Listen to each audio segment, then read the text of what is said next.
Chapter 17, showing that an attack of rheumatism in some cases acts as a quickener to inventive genius. The constitution of Mr. Pickwick, though able to sustain a very considerable amount of exertion and fatigue, was not proof against such a combination of attacks as he had undergone on the memorable night recorded in the last chapter. The process of being washed in the night air and rough dried in a closet is as dangerous as it is peculiar. Mr. Pickwick was laid up with an attack of rheumatism. But although the bodily powers of the great man were thus impaired, his mental energies retained their pristine vigor. His spirits were elastic, his good humor was restored. Even the vexation consequent upon his recent adventure had vanished from his mind, and he could join in the hearty laughter which any allusion to it excited in Mr. Wardle, without anger and without embarrassment. Nay, more. During the 2 days Mr. Pickwick was confined to bed, Sam was his constant attendant. On the first he endeavored to amuse his master by anecdote and conversation. On the second Mr. Pickwick demanded his writing desk and pen and ink, and was deeply engaged during the whole day. On the third, being able to sit up in his bedchamber, he dispatched his valet with a message to Mr. Wardle and Mr. Trundle, intimating that if they would like to take their wine there that evening, they would greatly oblige him. The invitation was most willingly accepted, and when they were seated over their wine, Mr. Pickwick, with sundry blushes, produced the following little tale, as having been edited by himself during his recent indisposition, from his notes of Mr. Weller's unsophisticated recital. The Parish Clerk, a Tale of True Love. Once upon a time, in a very small country town, at a considerable distance from London, there lived a little man named Nathaniel Pipkin, who was the parish clerk of the little town, and lived in a little house in a little high street, within 10 minutes' walk from the little church, and who was to be found every day from 9 till 4, teaching a little learning to the little boys. Nathaniel Pipkin was a harmless, inoffensive, good-natured being, with a turned-up nose and rather turned-in legs, a cast in his eye and a halt in his gait, and he divided his time between the church and his school, verily believing that there existed not on the face of the earth so clever a man as the curate, so imposing an apartment as the vestry-room, or so well-ordered a seminary as his own. Once, and only once in his life, Nathaniel Pipkin had seen a bishop, a real bishop, with his arms in lawn sleeves and his head in a wig. He had seen him walk and heard him talk at a confirmation, on which momentous occasion Nathaniel Pipkin was so overcome with reverence and awe when the aforesaid bishop laid his hand on his head that he fainted right clean away, and was borne out of the church in the arms of the beadle. This was a great event, a tremendous era in Nathaniel Pipkin's life, and it was the only one that had ever occurred to ruffle the smooth current of his quiet existence, when happening one fine afternoon, in a fit of mental abstraction, to raise his eyes from the slate on which he was devising some tremendous problem in compound addition for an offending urchin to solve, they suddenly rested on the blooming countenance of Maria Lobbs, the only daughter of old Lobbs, the great saddler over the way. Now, the eyes of Mr. Pipkin had rested on the pretty face of Maria Lobbs many a time, and oft before, at church and elsewhere, but the eyes of Maria Lobbs had never looked so bright, the cheeks of Maria Lobbs had never looked so ruddy as upon this particular occasion.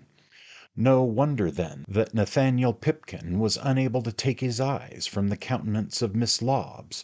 No wonder that Miss Lobbs, finding herself stared at by a young man, withdrew her head from the window out of which she had been peeping, and shut the casement and pulled down the blind.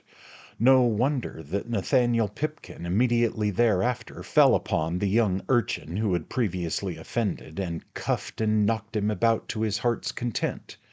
All this was very natural, and there's nothing at all to wonder at about it. It is matter of wonder, though, that anyone of Mr. Nathaniel Pipkin's retiring disposition, nervous temperament, and most particularly diminutive income, should from this day forth have dared to aspire to the hand and heart of the only daughter of the fiery old Lobbs, of old Lobbs, the great saddler, who could have bought up the whole village at one stroke of his pen and never felt the outlay.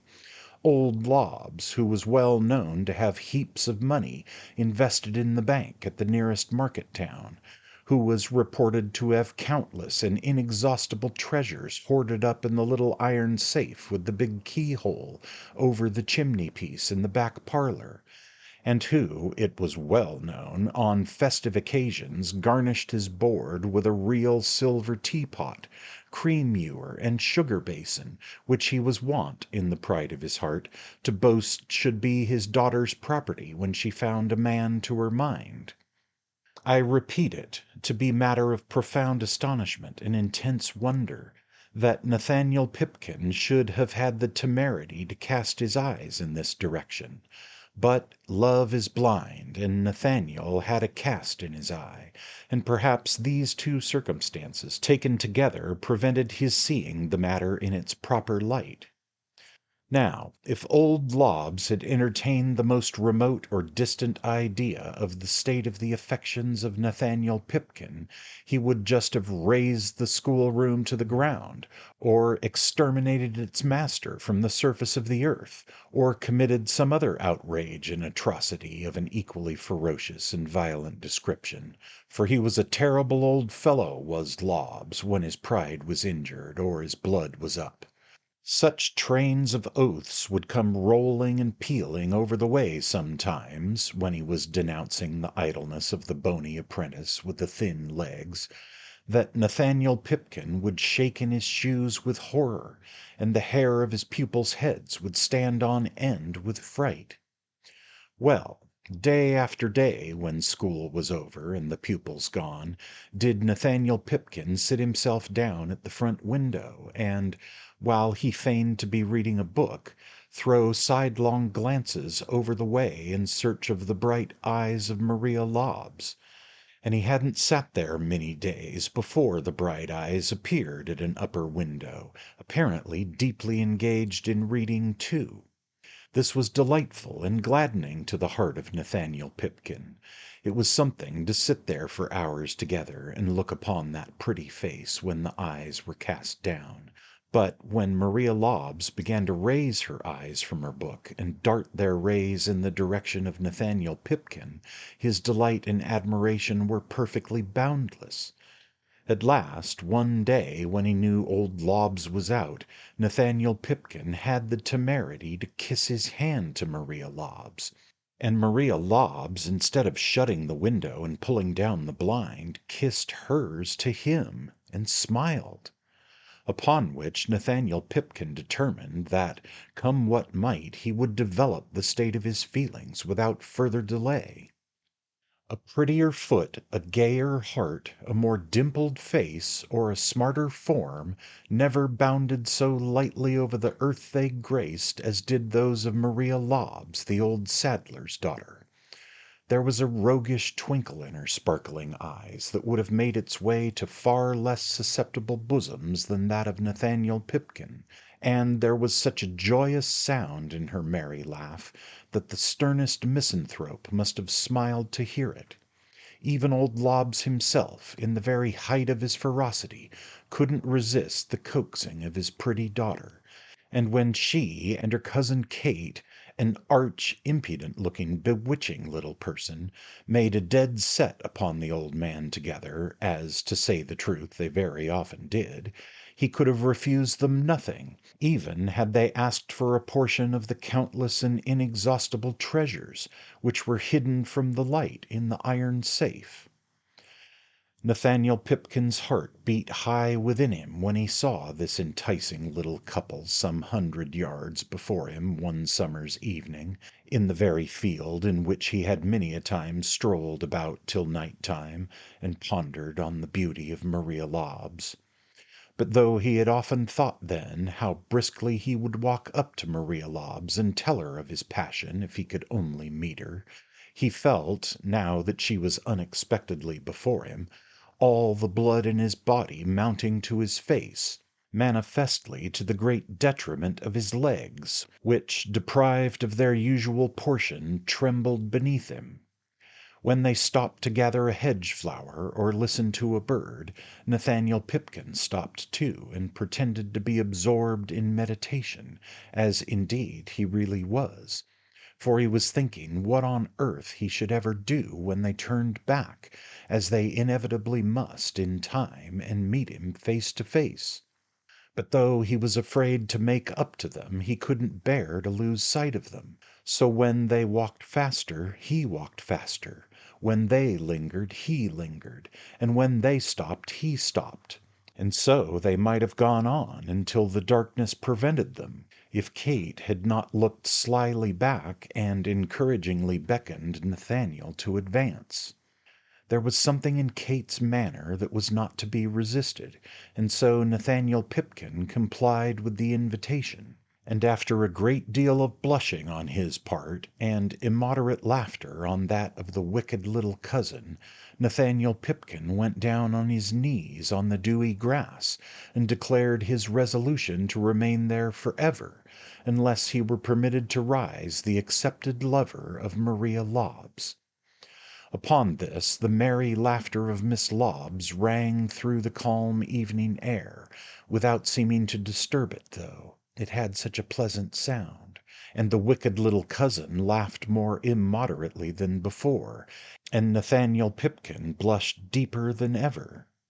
At length Maria Lobbs, being more strenuously urged by the love-worn little man, turned away her head and whispered her cousin to say, or at all events Kate did say, that she felt much honoured by Mr. Pipkin's addresses, that her hand and heart were at her father's disposal, but that nobody could be insensible to Mr. Pipkin's merits. As all this was said with much gravity, and as Nathaniel Pipkin walked home with Maria Lobbs, and struggled for a kiss at parting, he went to bed a happy man, and dreamed all night long of softening old Lobbs, opening the strong box, and marrying Maria. The next day Nathaniel Pipkin saw old Lobbs go out upon his old grey pony, and after a great many signs at the window from the wicked little cousin, the object and meaning of which he could by no means understand, the bony apprentice with the thin legs came over to say that his master wasn't coming home all night, and that the ladies expected Mr. Pipkin to tea at 6 o'clock precisely. How the lessons were got through that day, neither Nathaniel Pipkin nor his pupils knew any more than you do, but they got through somehow, and after the boys had gone, Nathaniel Pipkin took till full 6 o'clock to dress himself to his satisfaction. Not that it took long to select the garments he should wear, inasmuch as he had no choice about the matter, but the putting of them on to the best advantage, and the touching of them up previously was a task of no inconsiderable difficulty or importance. There was a very snug little party consisting of Maria Lobbs and her cousin Kate, and 3 or 4 romping, good-humoured, rosy-cheeked girls. Nathaniel Pipkin had ocular demonstration of the fact that the rumours of old Lobbs's treasures were not exaggerated. There were the real solid silver teapot, cream ewer, and sugar basin on the table, and real silver spoons to stir the tea with, and real china cups to drink it out of, and plates of the same to hold the cakes and toast in. The only eyesore in the whole place was another cousin of Maria Lobbs's, and a brother of Kate, whom Maria Lobbs called Henry, and who seemed to keep Maria Lobbs all to himself up in one corner of the table. It's a delightful thing to see affection in families, but it may be carried rather too far, and Nathaniel Pipkin could not help thinking that Maria Lobbs must be very particularly fond of her relations, if she paid as much attention to all of them as to this individual cousin. After tea, too, when the wicked little cousin proposed a game at blind man's buff, it somehow or other happened that Nathaniel Pipkin was nearly always blind, and whenever he laid his hand upon the male cousin he was sure to find that Maria Lobbs was not far off. And though the wicked little cousin and the other girls pinched him and pulled his hair and pushed chairs in his way and all sorts of things, Maria Lobbs never seemed to come near him at all, and once Nathaniel Pipkin could have sworn he heard the sound of a kiss, followed by a faint remonstrance from Maria Lobbs, and a half-suppressed laugh from her female friends. All this was odd, very odd, and there is no saying what Nathaniel Pipkin might or might not have done in consequence, if his thoughts had not been suddenly directed into a new channel. The circumstance which directed his thoughts into a new channel was a loud knocking at the street door. And the person who made this loud knocking at the street door was no other than old Lobbs himself, who had unexpectedly returned and was hammering away like a coffin maker, for he wanted his supper. The alarming intelligence was no sooner communicated by the bony apprentice with the thin legs than the girls tripped upstairs to Maria Lobbs's bedroom, and the male cousin and Nathaniel Pipkin were thrust into a couple of closets in the sitting-room for want of any better places of concealment. And when Maria Lobbs and the wicked little cousin had stowed them away and put the room to rights, they opened the street door to old Lobbs, who had never left off knocking since he first began. Now it did unfortunately happen that old Lobbs, being very hungry, was monstrous cross. Nathaniel Pipkin could hear him growling away like an old mastiff with a sore throat, and whenever the unfortunate apprentice with the thin legs came into the room, so surely did old Lobbs commence swearing at him in a most Saracenic and ferocious manner, though apparently with no other end or object than that of easing his bosom by the discharge of a few superfluous oaths. At length some supper, which had been warming up, was placed on the table, and then old Lobbs fell to in regular style, and having made clear work of it in no time, kissed his daughter and demanded his pipe. Nature had placed Nathaniel Pipkin's knees in very close juxtaposition, but when he heard old Lobbs demand his pipe they knocked together as if they were going to reduce each other to powder, for depending from a couple of hooks in the very closet in which he stood was a large brown-stemmed silver-bowled pipe, which pipe he himself had seen in the mouth of old Lobbs regularly every afternoon and evening for the last 5 years. The two girls went downstairs for the pipe, and upstairs for the pipe, and everywhere but where they knew the pipe was, and old Lobbs stormed away meanwhile in the most wonderful manner. At last he thought of the closet and walked up to it. It was of no use a little man like Nathaniel Pipkin pulling the door inwards when a great strong fellow like old Lobbs was pulling it outwards. Old Lobbs gave it one tug and open it flew, disclosing Nathaniel Pipkin standing bolt upright inside and shaking with apprehension from head to foot. Bless us, what an appalling look old Lobbs gave him as he dragged him out by the collar and held him at arm's length. "Why, what the devil do you want here?" said old Lobbs in a fearful voice.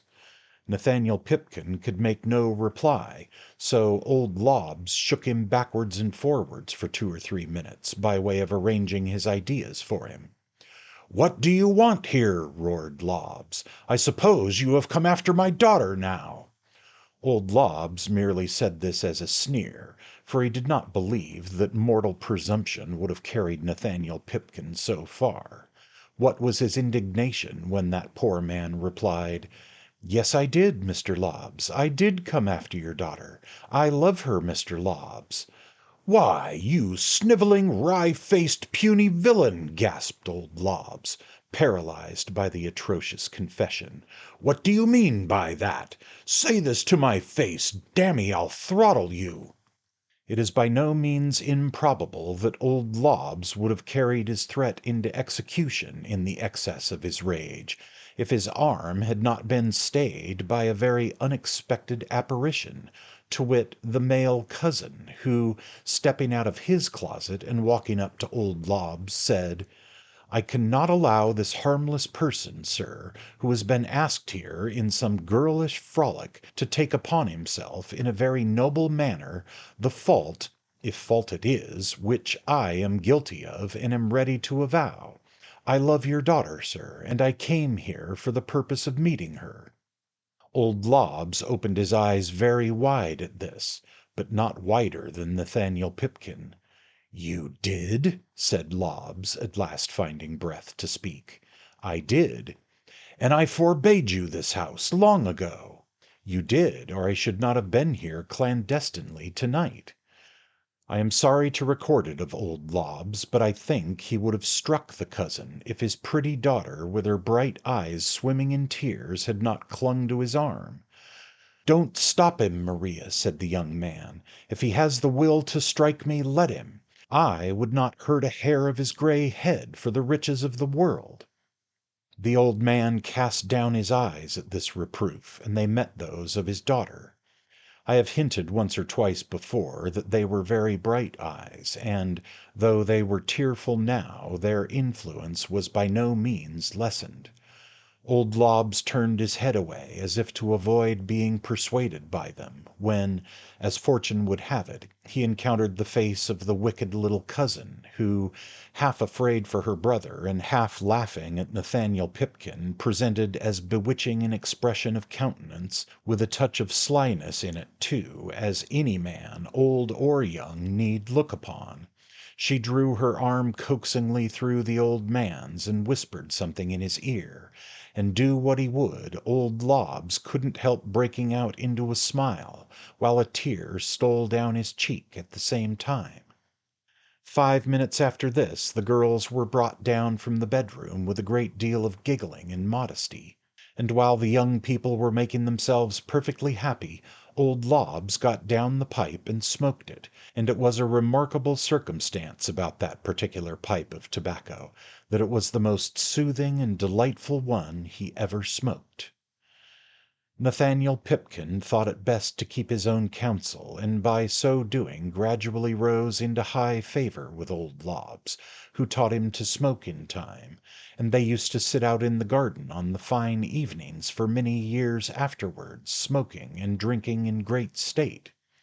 He soon recovered the effects of his attachment, for we find his name in the parish register as a witness to the marriage of Maria Lobbs to her cousin, and it also appears, by reference to other documents, that on the night of the wedding he was incarcerated in the village cage for having, in a state of extreme intoxication, committed sundry excesses in the streets, in all of which he was aided and abetted by the bony apprentice with the thin legs.